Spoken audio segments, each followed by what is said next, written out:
Thanks, Reggie. Well, good morning, everybody. Okay, I like that response. I want to give one more round of applause to everyone because we survived Startup Week. Give yourselves a hand because this has been a phenomenal week. You know, there's so much learning, there's so much things to take away, and so I'm very honored to sit here before you all today and talk about something that is a great passion of mine, which is podcasting. So today's session is Getting to the Money, How to Podcast for Business. As you can see, there's Beyonce. And there's me. I call her my business muse because she put out a production several years ago called Homecoming. In that production, I was amazed at the ways that she repurposed the content. It was a video. She repurposed it to use the apparel. She had an actual album. She didn't hesitate to understand how her consumers wanted to consume her content. And so podcasting, again, is one of those ways where we can leverage so we can reach our customers. So I am Whitney Barkley, and my philosophy and my goal for you today is to understand how to work smarter and not harder. Starting a podcast is no easy feat. There's so many steps that are going to be involved, and today I just want to kind of take you on a journey of how I started my podcast, how I've helped others create podcasts, and to really make it understand how you can podcast for business.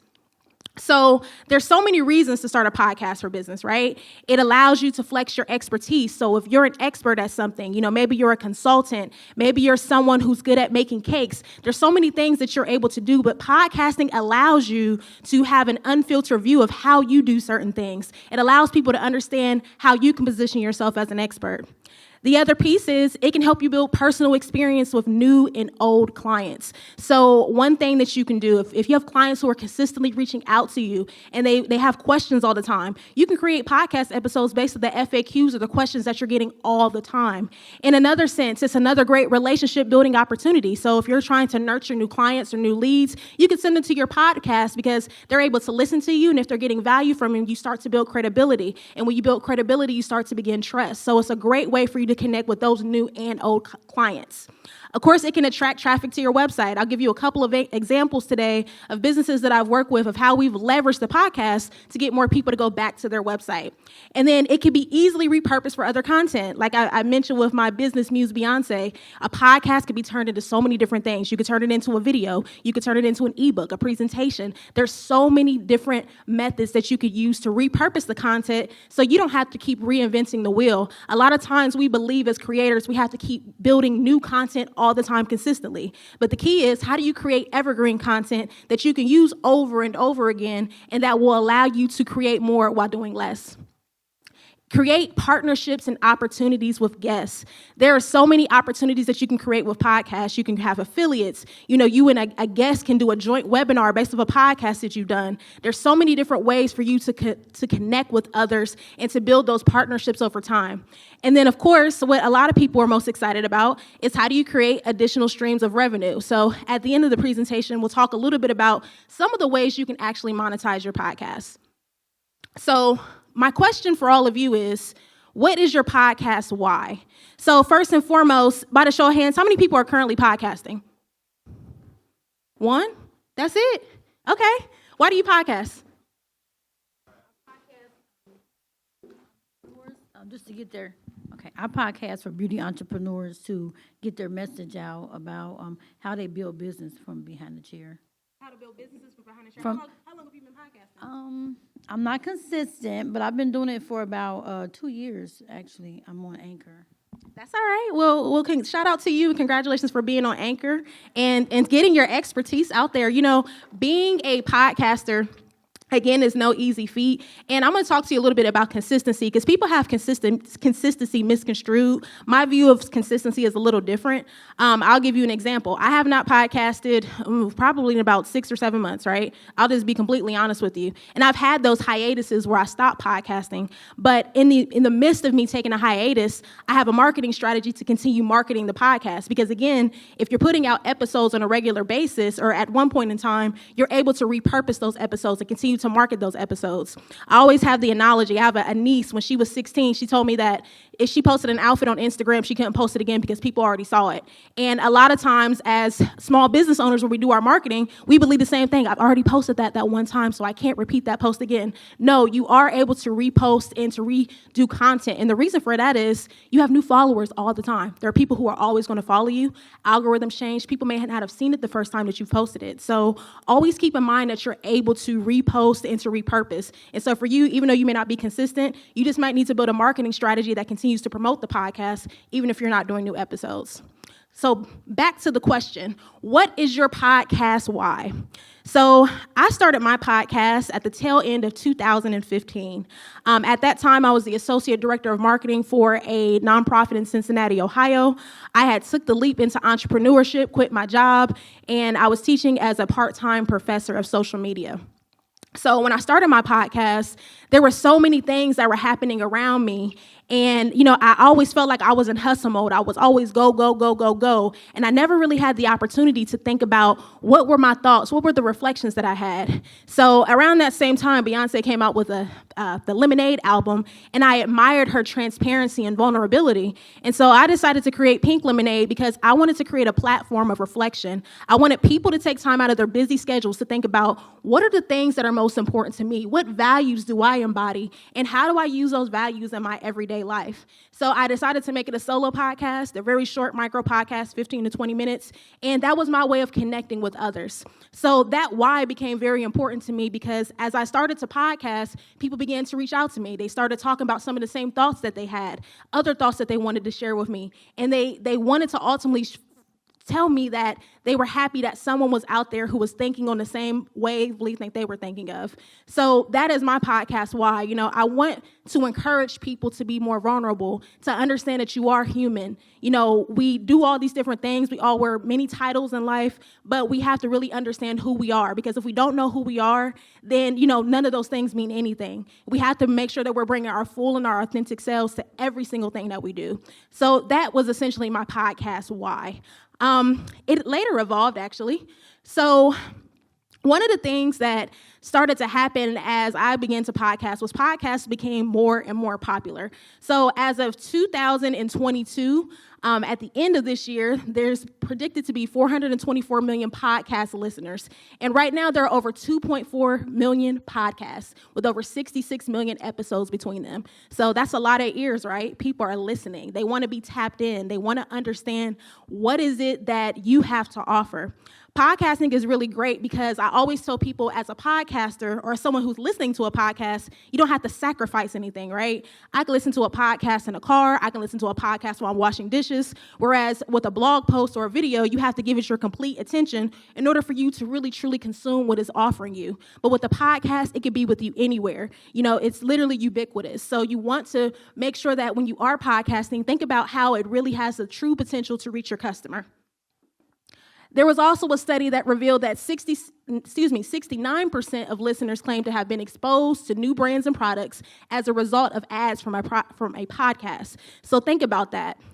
That is literally built-in word-of-mouth referrals. If you are a guest on a podcast or if you are hosting a podcast, it's a great opportunity for you to introduce a service or a product in a very casual way. It doesn't necessarily have to be an ad per se. It may just be something that's embedded within the conversation. In marketing, we call that product placement. You talk about things very casually. We see it in movies where we see, a Oreos box or, some milk. Those are things that we see that stay at the top of mind, and then when we see it, we don't realize why we wanted it, and that's because we've already seen it somewhere. Same thing with a podcast. A podcast will allow you to really have those genuine conversations about a product, and it's especially great if you can bring someone in who's not necessarily you, but can actually talk about it. True or false? And by the show of hands, tell me, 39.90% of podcasts are active on Apple Podcasts as of December 2020. How many people say true? Absolutely. So it is true. This is a true number. So I talked about all these different podcasts that come out, right? But in reality, if we look at the podcast, there's a difference between active and inactive podcasts. Anybody can come out with a podcast. I mean, you can come out with a podcast tomorrow. But on average, the average podcast only lives to see about 7 or 8 episodes. So going back to consistency, there are people who just don't continue. But what does that mean for you all? that means that there's a great opportunity for you to podcast. So yeah, even though all these people are starting podcasts, if you're someone who's able to be active and who's always publishing episodes, this is something that will allow you to, essentially be seen and be visible. So when it comes to creating podcasts, there's 3 important rules that I want you to know. First, you want to create based on what you know and what you've experienced to get there. So you don't want to be displayed as a fraud on a podcast. There are a lot of people who want to talk about things that are trendy or things that don't necessarily match their brand or go with the expertise that they have. You will always be most authentic when you talk about things that you actually know about. So that's one rule for creating. And by the way, these 3 rules is not just for podcasting. This can be creating for anything that you're doing. Second thing, you want to create on platforms that are comfortable for you and where your audience consumes the content. There's a misconception and there's a reason for burnout. A lot of small business owners believe that they have to be on every single platform. You don't have to be. You most importantly want to understand, A, where is my audience? How are they consuming the content? And what's most comfortable for me? Is it comfortable for me to be there? And then you want to create consistently and courageously. So don't be afraid to do what no one else is doing or say what no one else is doing. And again, I use the word consistently very loosely because sometimes it's not just about the number of episodes that you put out. What is that distribution strategy? Sometimes your consistency is there. That's really how you can leverage things so you can save time and money. So when it comes to starting your podcast, there's a lot of things that's really important. The first thing that you want to start with is the name, right? So what's in a name?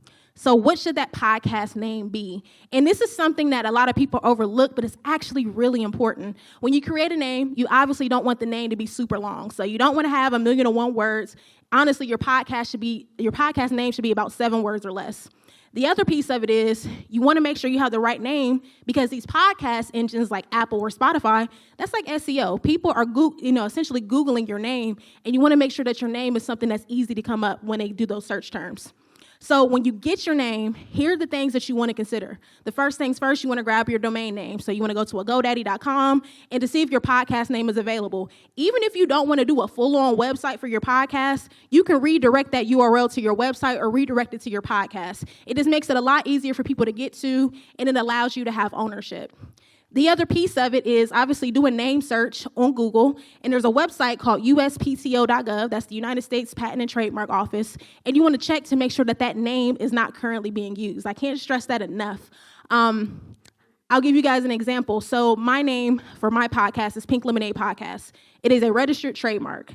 If you go into Apple Podcasts, there are other people who have tried to use the name, and those are websites or podcasts that could potentially be shut down by me because I have the legal right to use that name. So if podcasting is something that you know that you're trying to do for the long run, you're trying to have longevity in the game, I would recommend going to get a trademark. Trademarks used to take about 9 months. Now they're a little bit up to a year. So that's something that you really want to consider. The other piece is get a DBA. So if you have an LLC, you can get something called a DBA, which is doing business as. And with a DBA, you can use it to, essentially operate business under your podcast. So, as a podcast, Pink Lemonade Podcast, DBA, right? I can operate business under that name legally. And then you want to create a story behind the name. Why did you start that podcast? What's in that name? What is significant? Because if people can connect to that story, then they'll be really excited to connect with you on that podcast. So when I look at podcasts, there's 3 different types of names that you can consider. One is a brand name. So this is really good for people who have a following. So if Oprah Winfrey started the Oprah Winfrey podcast, obviously people will flock to it because it's Oprah Winfrey. She has a brand that's already established. You may have a brand that's already established. If you're someone who's a leader in your industry, something that people consistently call on, you're winning awards, it may be advantageous to put your name in the podcast. But if you're someone who's just starting out, a newbie, you may not want to necessarily to use that. So, if you're someone with an established brand, think about, consider putting that name inside of your podcast. An abstract name. So it's creative or interesting, but people don't really know what it is when they first hear about it. So if you do something like this, you want to have a tagline with this name. So again, with Pink Lemonade Podcast, you have no idea what my podcast is about. You would never know that it's about self-help or reflection. So my tagline is Pink Lemonade Podcast, a self-help podcast to help you turn life's lemons into lessons. So it gives you a sense of the type of things that we talk about within that podcast. And then you can just go straight for the gutter, right? So you can have a descriptive name in your podcast. So you can literally call something the Content Marketing Podcast, the Lawnmowers Podcast. Those are names that are descriptive. So when someone immediately looks at that name, they know exactly what the podcast is about. That's very helpful if you're trying to get ranked in SEO. But descriptive podcast names are great because it makes the name immediately recognizable. So the other piece of creating your podcast is the artwork. This is the part where a lot of people skip out on. When you create artwork for your podcast, it should be very inspiring. It should be something that stands out, and it shouldn't blend in with other podcast art. So I'll give you an example. So if you guys have an Apple Podcast app, if you go to Apple Podcasts and if you look through the categories, my recommendation is to look at those categories and to see what type of cover art that's already available, right? See what other people are using, see what type of colors they're using, see how many words they're using inside of the artwork, because that's something that's really important. Inside of your artwork, you don't want to have too many words because it can start to look messy. I think sometimes simple is better when it comes to the words. Again, don't be afraid to use your face in an artwork if you're creating a podcast based off of your personal brand. Make sure that you're using high-resolution images, so don't put any selfies. Go get a professional photo or a photographer. Make sure that you're choosing contrasting colors so people can see things and it makes sense. And then make sure that if you already have an existing brand, the podcast artwork is being consistent with that brand. And then I always tell people to stay away from stuff like a microphone or headphones. Those things are kind of outdated. You just want to think about what kind of fresh imagery do I want to show inside of these photos. And then make sure that you're leaving space between the words and the edge of the image. So that's something that's very important as well. So getting into some of the legalities of trademarks, or legalities of podcasting, I talked a little bit about trademarks. These are some examples of trademarks for podcasts. How I Built This, Serial, Girl Boss, Masters of Scale. You've probably heard of these podcasts. And these podcasters have taken that extra level to go and actually get their podcast trademarked. There's some other things that you want to consider too with trademarks. So again, you can trademark your podcast name. If you have decided to start a podcast production company, that's something you might want to consider getting trademarked.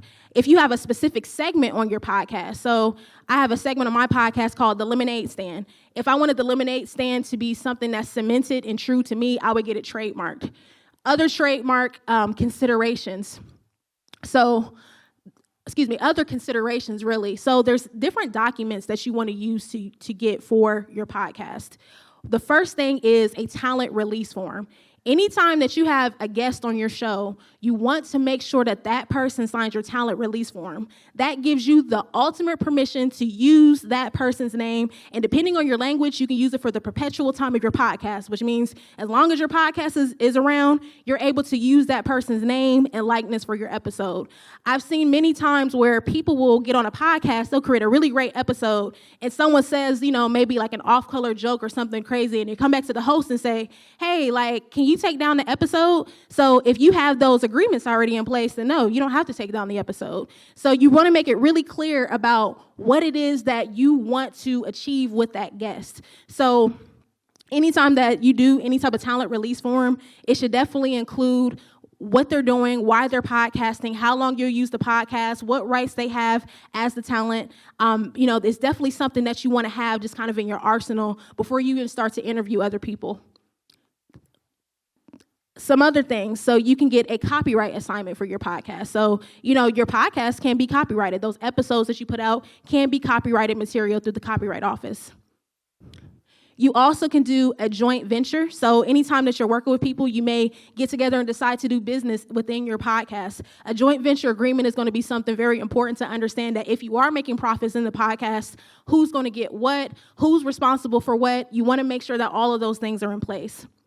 And then sponsorships. So many of us want our podcast to be sponsored, but you want to make sure realistically that you have a sponsorship agreement in place. A sponsorship agreement allows you to understand, what the sponsors can do. What are you going to do on behalf of those sponsors? It makes it very clear on both ends how that partnership and relationship is going to work. Other things, so you can copyright your podcast cover art. Again, you can do your episodes and any download copy that may be associated with your podcast. So if you're creating ebooks, if you're creating white papers that are based on your podcast, those are all things that can be copywritten as well. So let's talk about planning. Well, first of all, does anyone have any questions before I continue? Cool. So podcast planning. Think about what is going to be your format. So there's multiple podcast formats that you can implement for your business. One is a solo host format, which is what I employ, so I don't have any guests on my podcast. You can do a traditional interview. Typically you're bringing in other people to talk on the show. You could have you and a co-host, similar to things we see with the Breakfast Club. You can have a panel format where you're interviewing multiple guests who share a similar expertise. You could do a nonfiction storytelling podcast, so kind of like NPR. Or you can repurpose content. So if you guys are familiar with Gary Vaynerchuk, I love how his team repurposes his content. So anytime that he's at a speaking engagement, they'll take some of his videos and they'll repurpose that and put it right on the podcast. So you want to think about, what is that podcast format going to look like? I think that's where you first start as you are beginning to plan. Then think about, how long do you want your episodes to be? They can be as long or as short as you want. But the key is, how are you going to create quality? So you could do a micro podcast. So that's 15 minutes or less. So those are for people who are on the go, don't really like to listen to a lot of podcasts. I personally love to consume micro podcasts. Micro podcasts are very important because I'm busy and I don't have time to listen to a 2-hour podcast. On average, most people are ranking about 30 to 45 minutes. That's a sweet spot for a lot of people.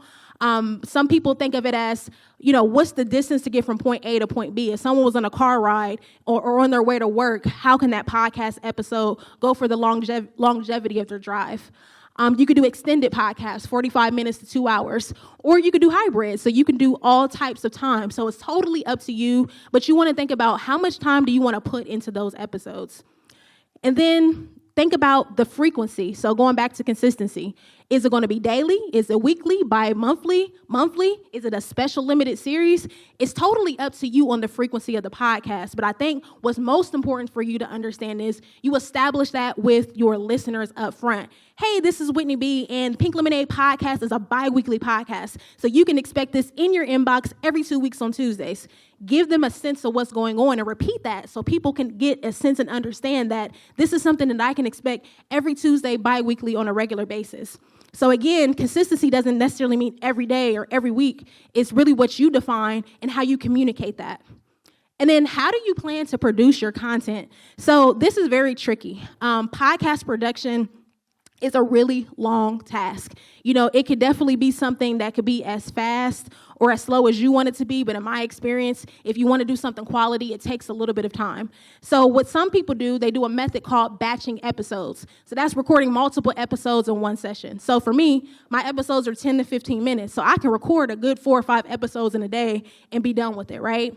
But then we have some people, you may be in an industry where things are timely. You said that you're a beauty expert. You're teaching people strategies of going beyond the chair, right? So things might change for you on a more regular basis. So you may have to be timely about it. So you have to record based on whatever's happening in your industry. That can be challenging sometimes because if you work in an industry like healthcare or education, those things are changing consistently, so you have to be on point. So you really have to create a dedicated schedule in order to make sure that you're keeping up with the trends that are happening. And then, of course, you have weekly. So, this is people who just want to map podcasting in their regular schedule and, just making sure that they're producing content on a weekly basis. And then once you think about all these things, you want to think about, how will you break up your podcast into seasons? I always tell people that seasons are your best bet for podcasting because we have 52 weeks in a year, and if you're podcasting every single week of the year, you will burn out. A season allows you to take a break. It allows you to reflect. It allows you to look back at your podcast to figure out, okay, this is what worked, this is what didn't work, and it just gives you just that overall sense of, I have a break coming, and it allows you to do other things. Depending on how big of a podcast is in your business, that break can be very essential. So if you are thinking about having a season, the questions you want to ask yourself is, what number of episodes will I have per season? On average, people do about 10 to 12 episodes. Think about the start and end date, and then how are you going to break those things up? So is it going to come out every Monday, every Tuesday? What does that look like? When will you start and when does it end? And then how will you keep your audience engaged when you take a break? So again, going back to our earlier example, if I know that my season is going to run from January until May and I'm taking the summer off and I'm not coming back until September, what is my marketing strategy to make sure that people are still listening to the episodes that I've already published? So as we get into all this and think about planning, let's just get really into the meat of it, right? So if you're podcasting for business, you want to break down, what are my business goals, right? So as a business, what am I trying to accomplish? And then on the other sense, if I'm a business owner and if I know that I want to do podcasting, how will my podcasting support my business goals? So I'll give you an example. So let's say one of your business goals is to build your email subscription list to get qualified leads for your online marketing course. So maybe for your podcast will you'll actually create episodes that address the problems that your course solves and create a free download that helps it. So again, it's solving a problem by talking about some of the things that you'll address in the course. And then if you have a free download for these episodes, that's leading people back to your website and back to understanding what your online marketing course is. Or maybe your business goal is to increase the overall traffic to your business website. And maybe you want to get more return visitors instead of just getting new visitors all the time. And you want to capture their content information. So one of the things that you can do is publish podcast notes. So if you have a podcast, you can create literally a summary or an excerpt of some of the key points. Because if you're someone like me, I don't always like listening to long podcasts, but I will go to someone's website to read the notes to see what are the takeaways that I can take away very quickly. So you can publish those notes on your website, and then you can prompt people to sign up for updates whenever you have a new episode. Or maybe your goal is sales. Maybe you want to make 50 sales from a $10 ebook on a monthly basis. So in your podcast, you want to strategically reference this ebook and link a link in your description so you can track the actual sales of the ebook. Few other examples. Maybe your goal is to be a speaker. You want to get in front of somebody else's audience because you know speaking is your gift, and you know that if you provide value, and you can also increase your actual visibility. So what you can do is you can invite an expert that complements your brand on your show, and then in turn you can ask, can you be a guest on their podcast platform or host a training on their platform for their audience? They already have a built-in audience. So if you're coming in, that gives you that opportunity to show what it is that you're able to do. And then upload the amount of content that goes on all social media platforms. Maybe you want to post a little bit more, right? So take those podcast episodes, right? How do you break them down into audiograms? How do you make them into quotes, memes, downloads, or other content that you can put on your platform on a bi-weekly basis? You know, if you have an hour-long podcast, I guarantee there are 30 pieces of content within that hour-long podcast. So let's break it down even further. SMART goals. We've all heard of SMART goals, right? Strategic, measurable, achievable, relevant, and timely goals. So let's say, give you an example. Let's say you're a new podcaster, you're a beginner. So maybe your first goal is you just want to be consistent, right? You want to consistently produce solo podcast episodes in your first season. So, you know, what are you going to do specifically? So I want to produce 10 podcast episodes. I want to build my personal brand. I know that I need to dedicate time planning and recording and support. So how do you measure that? So look at the number of episodes you actually publish versus what your actual goal was. Look at your analytics to see if your episodes are increasing or the listeners of your episodes are increasing over time. And then is it achievable, right? So what's that plan going to look like for you? So maybe that's creating outlines. Maybe that's picking a schedule to record a new episode every Saturday at 11. Maybe you're using editing software on Sunday and you're publishing episodes by Wednesday. Create that schedule so you can create that flow for yourself. And then what are the things that you need? You need microphones, you need recording equipment, you need a podcast host where you can upload your podcast, note-taking tools, Canva. So think about that. And then think about the timeline that you're going to do that. So you're going to start your production maybe the last week of December. Your season's from January 2021 to March 2022 for 10 weeks. And maybe you want to review the podcast progress on a weekly basis. So you want to create these goals that will allow you to understand how you can start to relate your podcast back to your business. And maybe you're someone who's more established, right? Maybe you are someone who's been podcasting for a while and you've already had some skin in the game. So let's look at an example of someone who may be a diet coach. So maybe you're a diet coach who has a podcast and you want to find complementary brands that are willing to share your program with the audience. So think about that. Be specific. What are 4 strategic partnerships that I can create by the end of the year? How can I make these partners become some of my affiliates? What are the guidelines, agreements, the guests, and affiliate links that I have to create in order to make this happen? And then how do you measure that? You know, maybe you decide you want to have 20 different conversations with guests to see if you're in alignment with your brand. Maybe you want to measure how many people are buying from the affiliates that you create partnerships from. And then maybe you're looking at the number of times your affiliates are sharing you on social media. So, there's so many ways to look at this, but most importantly, you want to use this model to make sure that you're on track with your podcast goals. So I want to give you some examples because, again, I shared a little bit of my story earlier. Like I said, I've been podcasting since 2015, but I've also had the pleasure of executively producing other podcasts as well. So I'll start with mine. So Pink Lemonade Podcast. So I have over 65,000 downloads, and it's available in 50 different countries.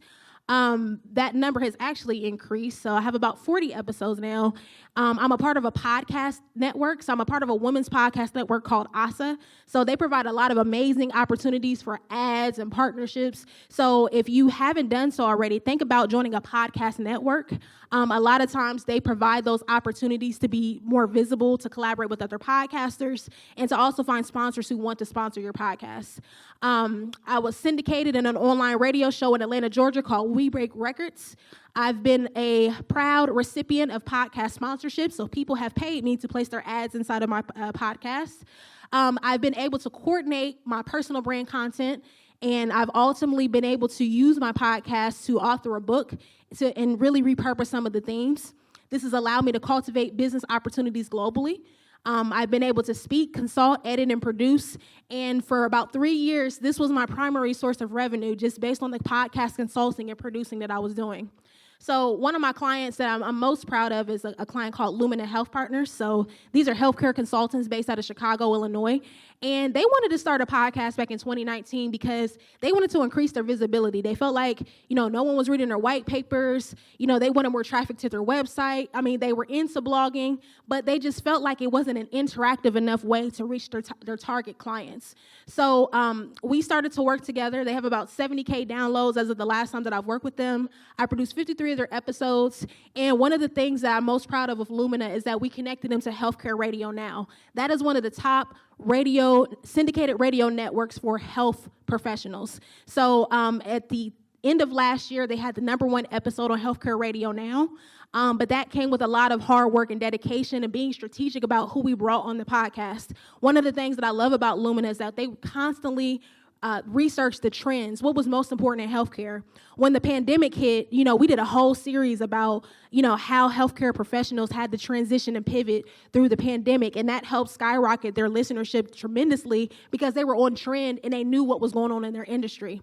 And then we looked at cross-promotional partnerships. So they work with a lot of other healthcare organizations. And so they would have a situation where someone would come on their podcast, then they would invite someone from Lumina to their webinar, and then they would share email lists and ultimately share some of the clientele that they had together. Again, they repurposed their content for their blog, email, and social media. So they stopped creating other content. Everything was solely based on the podcast. The podcast was really the main driver of marketing in their business, and it helped cultivate business opportunities globally. So as people started to listen to their podcast, they would get people in different cities or states and reach out to them to actually use their services. And honestly, it took about 2 years before that opportunity happened. So again, it's just all about how you show up. For some people, it may happen a little bit faster than others. But for them, they really had to cultivate a brand before they really start to reap the benefits of it.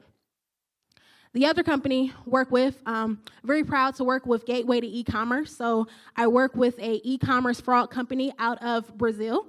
And they had an American branch, and they wanted to really tap into their American listenership. So they had a multi-host podcast. So we had 4 different hosts, and we created this podcast talking about different areas of fraud and how consumers, whether they are, from the consumer level to the corporate level, how they can protect their e-commerce. So Gateway to E-commerce is really important because at the time when we started, ClearSale had become a publicly traded company in Brazil. So they had a lot of attention on the company. And when we launched the podcast, it really helped kind of catapult that brand. So with ClearSale, they were able to receive a lot of media and press mentions. So because of the industry news that they were able to provide and the accuracy of the predictions that they had, people were reaching out to them constantly to get media quotes or to get an understanding of what their expertise was. They already had a big following from their website. They had about 27,000 subscribers. So they leveraged those subscribers to promote the podcast. It was an additional way to start building building those relationships. And they took the podcast and, they had the team and the capacity to do it. So once we produced the podcast, they were able to put it on their website. They put it on social media. They blasted it through email. They created YouTube videos. They really had a huge distribution strategy to make sure that the podcast was relevant and reached others. And of course, very much so the same with Lumina. They were able to meet new clients, new prospects, and to really build their team and leverage the resources that they had. They had over 100 employees, so they tapped into some of those employees for some of the episodes. So it really helped build employee culture because people were excited to be on the podcast. And, it also allowed employees to stay up to date with new information as they brought in experts. So one thing that I want you to think about as you think about building your podcast is think about who's in that ecosystem, who's on your team, who are the major players or resources that you need to be successful.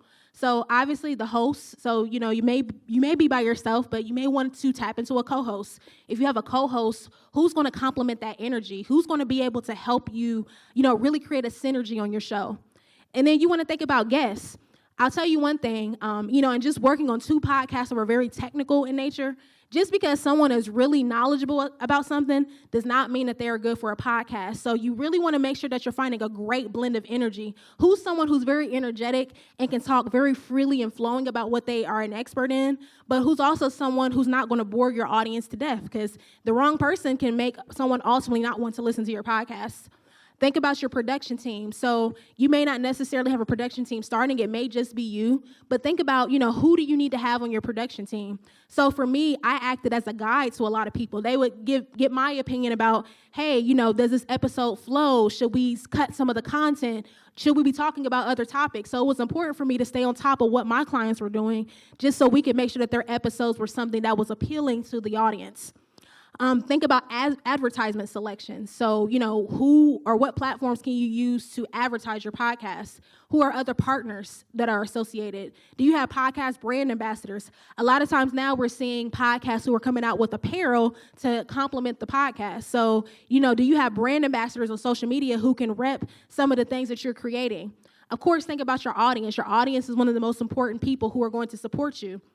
And when you look at your audience, think about people that you've already acquired. A lot of times our friends and family support us, but you may have other existing clients who may listen to the podcast. So think about, what do you already have currently in place? And then the podcast community and network. I can honestly say in my journey, being a part of a podcast community was important. Finding other people who were podcasters, connecting with them. There are several conferences like Podcast Movement. There's one in Orlando as well that I went to just to meet with other podcasters, learn what it is that they were doing, and figure out how we could tap into each other's expertise. So I said a lot of stuff, right? And you're probably like, okay, Whitney, I'm trying to do a podcast, but how do I make money from the podcast? And that's the number one question that I get from people. And there's a lot of different methods. Some are very direct, so you can literally ask people for donations. I listen to podcasts, and sometimes the call to action at the end will be, thanks for listening to Pink Lemonade Podcast. If you enjoy the podcast that you've heard today, please consider donating $20 on our Patreon so that you can get access to XYZ. So it's okay to ask for donations for your podcast.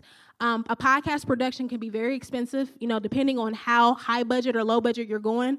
A podcast, you may have to pay for a website. You may have to pay for a domain name. You may have to pay for editing. There are things that you may have to pay for. And if people really like your podcast, there are some people who will be absolutely okay with donating to it. A paid membership. So you can have a subscriber or paid membership model. So if you do a paid membership model, you can give listeners access to exclusive content, private Facebook groups, podcast merchandise, or discounts on your products or services. So think about how a paid membership can be an option for you to make money as a podcaster. One thing that I wanted to show, these are some stats of podcasts. These are podcasts who have kind of like that paid membership model that I had mentioned. So really quickly, let's look at Sword and Scale. So they had 131 episodes. On average, they had 16,943 people who have subscribed to their membership base. They made $67,000. Castbox is where they have the number of episodes that were played. then, we're looking at their Twitter following. And so what they offered through their membership are shop discounts, ad-free content, and community access. So these are just examples of how people are using the membership model to make money and what they're offering. So if you guys ever need any of these slides, just make sure you connect with me after, and I'll be more than happy to send this to you so you can have a more detailed look. It is very realistic, right? It is realistic to create a membership, even if you're just getting started. These are podcasts that have 48, 45, 77 episodes. These are the number of patrons per month and how much revenue they make per month, even though it's not in the thousands like the others. Ooh. Where did I go? Where did I go? Am I going back? Okay. Thank you. Cool, thank you. So even though it may not be in the thousands of listeners per month, as you can see, there's still an opportunity to make revenue. I mean, I don't know about you all, but I would love to make an extra $3,000 or $2,000 a month. So, don't let the low numbers discourage you. Sell sponsorships or ads. So as I mentioned before, sponsorship is the most common way to monetize a podcast. So your podcast ad revenue reached $842 million in 2020. So these are places where you can actually find advertisement for your podcast. So you can visit these websites and they'll walk you through how you can put your podcast on their platform. A lot of them have different requirements. Some of them are based on listenership. And then, of course, you can also sell ads as well. Can you go back for me? So how do people measure how to sell an ad on the podcast? So we look at CPMs, which is cost per mile. So let's say if a podcast have 1,000 listeners, the 30-second ad has a CPM of $23. So after 2,000 listens, a sponsor will pay $46. So essentially, that's $23 times 2 because the sponsor is charging per 1,000 listens. So in the end, the podcast host will take home $32.20, and if they're using a website like Advercast, they will take $13.80. So this is really how you can kind of model your advertising dollars. A lot of people ask me, how much should you charge? But a lot of the major sponsors are looking at the number of downloads. So per every 1,000 downloads, this is what I'm willing to pay for either a 30-second ad or a 60-second ad. There's also dynamic versus baked ads. So baked ads are ads that you place directly inside of the podcast in the production process. If you're working with a website who is an ad company, they will place dynamic ads in your site, which means that based on the content and what you're posting for your podcast, the ad can change based on their analytics or their algorithm of what's going on. So it's pros and cons to both. If there's a baked-in ad and if someone pays you one time, that ad is going to live on your podcast forever, so you're only going to monetize for it once. Dynamic ads are a little different. They offer a little bit more precise targetability. It gives you a lot more times to measure. And then there's a lot of more control over flexibility if you no longer want to use those ads. So you want to decide, which type of ad structure do you want to have for that particular podcast. You can sell premium episodes. So let's say you interview someone, right? Let's say you interview someone very exclusive, like a celebrity or, someone who's a top public official. You can sell those episodes if people want that exclusive content. You can also build in live Q&As. You can give early access to episodes. You can also do ad-free episodes. You can live stream them. You can do so many different things. The Daily Wire has a great example of that. So for $10 a month, the subscribers can get video versions of their podcast episodes. So if you have a very engaged following, that's something that will be of value to them. You can gauge your backlog catalog. So instead of creating new content, you can say, hey, seasons 1 and 2 is only available of our podcast if you purchase it on our website. So you can remove them from the public platforms and put them on private platforms. And if people want to get to those older episodes, you can gate that backlog catalog and also charge for it. You can also sell repurposed content. Go back. Thank you. Thank you. Yes. So a lot of people sometimes use YouTube to syndicate their show. So right now, just so you kind of understand what YouTube is doing, You have to apply for monetization. You have to have at least 4,000 hours of watch time on your channel within the past 12 months and have at least 1,000 subscribers if you want to monetize on YouTube. But once you surpass these numbers, get the 4,000 hours or get the 1,000 subscribers, there is an opportunity for you to make money from YouTube advertisement. Podcast grants. So it's a real thing. People can get a grant from podcasting. So you can look up the Experience Podcast Grant. There's a great resource called grantsforcreators.com. They post a lot of great stuff on LinkedIn, and many of it is podcast specific. And then there are also some local artist grants that you can find within your city. Sometimes they're able to give individual artist grants, and podcast is considered an art form for some people. So I would encourage you to look up to see if your city has local artist grants as well. So indirect methods. So this is how pretty much I've been able to make money from podcasting. You can sell affiliate products. So if you are a creator, I encourage everyone to get an Amazon account, not just an account to buy, but an Amazon affiliate program account. Because, we refer products and things all the time, right? You can say, hey, I got this on Amazon. Well, you can go to Amazon and you can get an affiliate link for those specific products. If you're mentioning those products inside of your podcast, you can put them in the description, and anytime someone clicks on that link, whether they buy that product or not, if they buy something within, I believe, like the first hour of being on that link, you'll be able to get you'll be able to get paid as a result of that. You can sell physical products, so notebooks, journals, planners, whatever physical products that you want to create as a part of that podcast, you're able to sell that. Apparel could be something as well. Public speaking. So if you have an opportunity to speak in front of people, you can speak about your podcast. You can speak about the myths or the conceptions of things that are happening inside of a podcast. Public speaking is a great opportunity for you to get in front of people. There are some podcasts, those who are really popular, podcasters will do a podcast tour. So people are so excited to meet these podcasters, they will pay to come to you in whatever city that you go to hear you talk about your podcast or to see you record a live episode. You can sell access to an e-course.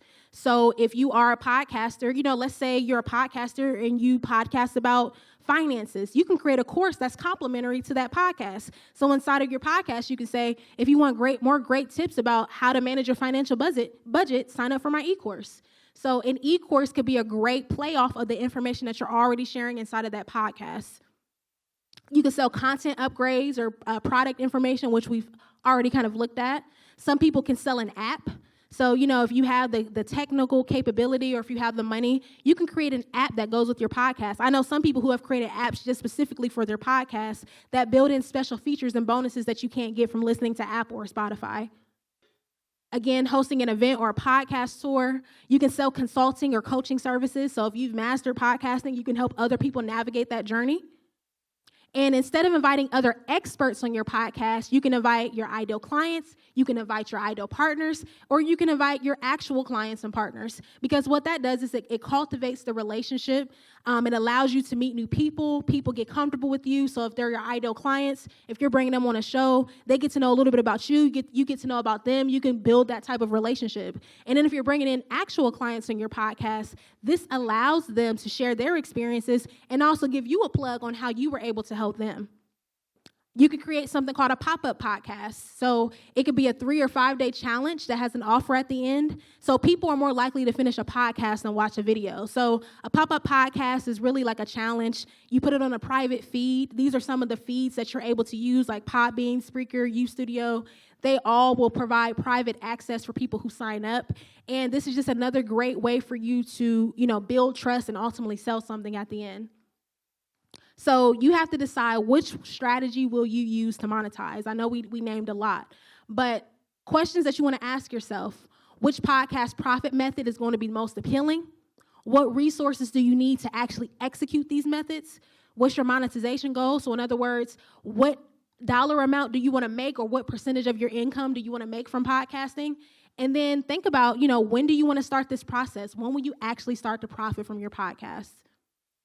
So that is it for me. Is there any Q&A? I know there's a lot of questions. We almost out of time. We are almost out of time. Oh, I'm sorry. Yeah, I just heard the voice. Where 53. are you? I'm right here behind you. Oh, okay. Yes, ma'am. Go ahead. Yes, ma'am. If somebody wanted to start podcasting, then what tips can you give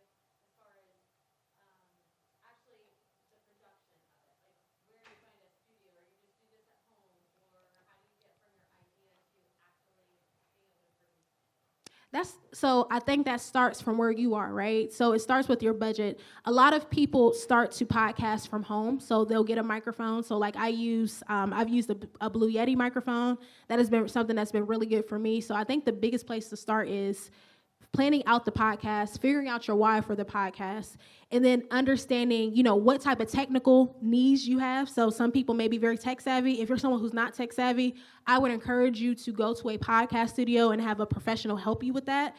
But if you're someone who is pretty tech savvy, like we, with Lumina, when we first started, they didn't have any podcasting equipment. We literally just went on Zoom. They bought a professional microphone to connect to their computer, and that's how they recorded their podcast. And then they would send it to someone like me to actually, make sure it was together. In those initial meetings, I got with them. I told them, things to think about, removing background noises, make sure that they're taking out their browsers so that, notifications are going off in the background. But, essentially, it's really just up to you and what your budget allows. I mean, you can do an in-house podcast production. The majority of the podcasts that you probably see on Apple are probably doing it at home. But I would say, if you have the budget and if you have the capacity, I would hire a company to do that for you. Yes, ma'am. What's the starting budget? So at minimum, I would say you need either a laptop, an iPad, or a smartphone. You can record literally just from your from your voice memo inside of your phone. You can get a lavalier microphone that goes directly into your phone if you want to use it. That's about $80. You can get an actual microphone, a USB microphone to go into your computer. So that could be anywhere between $100 to $200. Editing software, I have a Mac. So on my software, I use GarageBand to edit. If you want to use the Adobe Suite, you can get the Adobe Suite for about $56 a month. That has Adobe Audition, and that will allow you to edit. You can use a free editing tool called Audacity. So that is a crowdsourced editing tool that you can download on the internet for both Mac and Windows computers. So you're able to download that as well. You also want to invest in intro music. So you may be able to buy some. You can go to Fiverr.com to have someone create an intro music for you, or you can use copyright-free websites that will allow you to use music. The risk that you run with that is someone else may be using the same sound, but if you don't want to pay for it, you're able to do that as well. So I would say those are some of the initial startup costs. And if you're working with a production company, it can vary. It could be a couple of $100 to a couple $1,000. It really just depends on that service provider. Wow.